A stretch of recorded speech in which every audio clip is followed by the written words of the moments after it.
क्या है और फ्लैट या प्लॉट लेने से पहले आप इसके बारे में जरूर जान लो। दोस्तों, यदि आप एक होम ओनर हो या फिर आप एक प्लॉट खरीदने वाले हो किसी कॉलोनी में, तो आपको रेरा के बारे में जरूर जान लेना चाहिए और रेरा देख के ही आपको कहीं पे प्रॉपर्टी खरीदनी चाहिए। नहीं तो आप बहुत बड़े फ्रॉड में फंस सकते हो और लाखों का आपका नुकसान हो सकता है। तो रेरा क्या है, सबसे पहले ये समझो दोस्तों। था क्या कि जैसे जो भी रियल इस्टेट का काम होता था, जैसे आप शेयर मार्केट की यदि बात करते हो, तो शेयर मार्केट की जो एक अथॉरिटी है वो सेबी है। आपको पता है कि सेबी सारी चीज़ों को मॉनिटर कर रही है, तो आप थोड़ा सिक्योर होते हो, रिस्क फ्री समझ के चीज़ों पे इन्वेस्ट करते हो। आपको पता है कि सेबी सभी कंपनियों, यदि कोई कंपनी शेयर मार्केट में लिस्ट हो रही है तो पहले सेबी के पास जाती है, जब उसमें सही वैल्यूएशन होती है तब वो लिस्ट हो पाती है। इसी तरह यदि आप देखो तो बैंकों को जो अथॉरिटी, बैंकों की अथॉरिटी होती है वो आरबीआई होती है। इसी तरह हर चीज़ की अलग अलग अथॉरिटी है, लेकिन अभी तक प्रॉपर्टी कोई खरीद रहा, कोई बेच रहा, कोई घर फ्लैट खरीद रहा, अपार्टमेंट बना रहा, इन सारी चीज़ों पे कोई एक अथॉरिटी नहीं थी। तो उसके लिए एक अथॉरिटी बनाई गई जिसे रेरा कहते हैं। Real estate regulation and development act 2016 में इसको लाया गया। अब क्या था दोस्तों कि ये पूरे प्रॉपर्टी वाले सेक्शन पे खरीदना बेचना इन्वेस्टमेंट, इसमें बहुत बड़े फ्रॉड हो रहे थे और बहुत सारे लोग इसमें फंस रहे थे। सहारा से लेके आप बहुत सारी चीज़ें और भी जानते होंगे। तो लोग जो होम ओनर्स हैं, जो बायर्स हैं, उनके जो अथॉरिटी है, उनका जो एक्चुअल जो पैसा है वो कहीं फंसे ना, वो फ्रॉड में ना फंसे, उससे बचाने के लिए रेरा को लाया गया। अभी रेरा को आप सिंपल तरीके से ऐसा समझो कि ये जो रेगुलेशन एक्ट है, तो ये क्या करता है, आपको प्रोटेक्ट करता है, फ्रॉड से बचाता है। कोई भी प्रॉपर्टी यदि आप लेने जा रहे हो या आप फ्लैट खरीदने जा रहे हो, तो रेरा सबसे पहले आप समझ लो कि जरूरी कहाँ पे है। हर स्टेट का अलग अलग रेरा अथॉरिटी होती है, जैसे एमपी रेरा हो गया, यूपी रेरा हो गया, महाराष्ट्र का एमएच रेरा हो गया, और अलग अलग नियम के तहत इसमें काम होता है।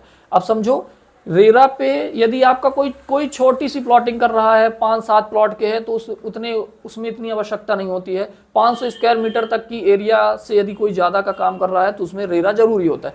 अभी यदि आप कहीं पे कोई प्लॉटिंग में प्लॉट खरीद रहे हो, या फिर आप कहीं किसी अपार्टमेंट में फ्लैट ले रहे हो, कोई भी ग्रुप हाउसिंग है उसमें आप डुप्लेक्स खरीद रहे हो, या फिर कोई कॉमर्शियल बिल्डिंग में आप शॉप ले रहे हो, इस तरह के सभी प्रकार के प्रोजेक्ट में आपको रेरा जरूर देखना है दोस्तों।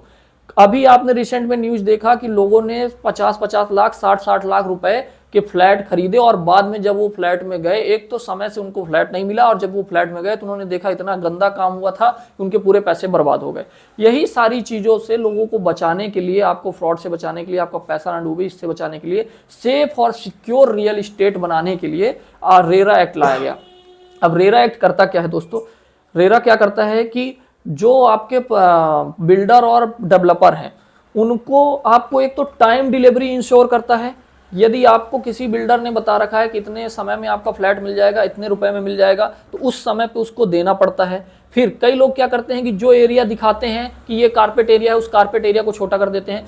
तो रेरा के अंदर यदि कोई भी अप्रूव्ड कॉलोनी और डेवलपर है जो कि बिल्डिंग बना रहा रेरा अप्रूव्ड करके, तो वो जो टाइम एरिया है वो एग्जैक्ट रहेगी, टाइम से उसे प्रोजेक्ट कंप्लीट करके देना पड़ता है, पैसे में ऊपर नीचे नहीं होता है, और किसी भी प्रकार का फ्रॉड नहीं होता। साथ में ये आपके जो लोग ओनर्स हैं उनको तो अकाउंटेबल बनाता है, साथ में बिल्डर और डेवलपर की रेटिंग भी तय करता है कि भाई यदि ये कोई व्यक्ति ने गलत काम कर रखा है तो उसको वो ब्लैक लिस्ट में कर देता है, किसी का अच्छा काम है तो उसको आगे बढ़ाता है, उसको प्रमोट करता है। तो बिल्डर एंड डेवलपर से लेके जो होम ओनर्स होते हैं, जो बायर्स होते हैं, उनके सभी के इंटरेस्ट को रेरा बचाता है दोस्तों।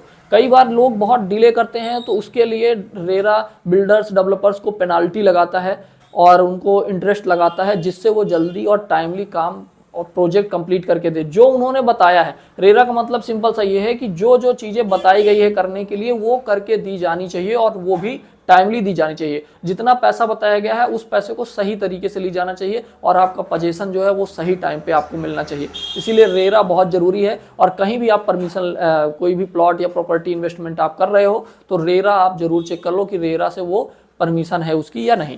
और दोस्तों, रेरा से परमिशन कैसे लेनी है, यदि आप कोई बिल्डर और डेवलपर ये वीडियो देख रहा है तो रेरा से परमिशन कैसे लेनी होती है, इस पे भी मैं एक प्रॉपर डिटेल वीडियो बना दूंगा। और यदि आपको परमिशन करानी है तो आप हमसे संपर्क कर सकते हैं। टीएनसीपी और रेरा रिलेटेड हम लोग परमिशन का पूरा काम देखते हैं दोस्तों। तो आई होप ये वीडियो आपको इन्फॉर्मेटिव लगी होगी। वीडियो इन्फॉर्मेटिव लगी हो तो लाइक कर देना, और साथ में इसी तरह की और अच्छी लीगल अवेयरनेस से रिलेटेड वीडियो के लिए आप हमारे चैनल को सब्सक्राइब कर लीजिए। Thank you so much.